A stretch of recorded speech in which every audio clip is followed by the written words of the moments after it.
সিকিউরিটিগুলো করেছে বারুইপুরের লোকগুলো, তৃণমূলের এজেন্ট, এগুলো গুছিয়ে রাখা হয়েছে। সভ্যতা, ভব্যতা, শিষ্টাচার সব জিনিসের সীমা ক্রস করেছে। 30টা লোক নিয়ে এখানে পার্থ চ্যাটার্জি বসে থাকতো, সেখানে কখনো 235টা এমএলএ রাখা বামের লোকেরাই জিনিস করে। শুভেন্দুবাবু, যারা আপনাকে এতক্ষণ ধরে বিধানসভায় আটকাচ্ছিল, যে সিকিউরিটিরা, তারা এই মুহূর্তে আজকে রেখেছিল তারা এই মুহূর্তে স্পিকারের ব্যাকে তারা অসুস্থ হয়ে পড়েছে, হাতে ব্যান্ডেজ দেখা যাচ্ছে, অনেকের হাতেই ব্যান্ডেজ। তারা বলছে তারা আহত, তারা আহত।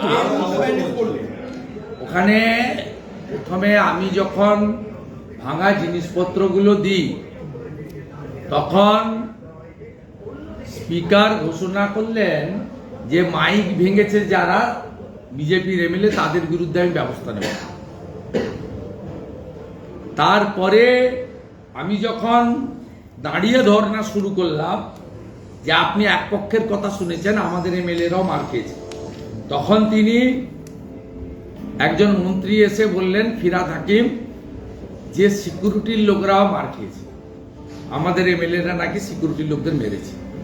সেই জন্য প্রমাণ দেওয়ার জন্য আমি যেহেতু টেবিলে প্রমাণ দিয়ে এসেছি, সুব্রত মৈত্রর ঘড়ি, শান্তনু প্রামাণিক, শঙ্কর ঘোষের ভাঙা চশমা, সেহেতু পাল্টা ডকুমেন্ট তৈরির কাজ চলছে।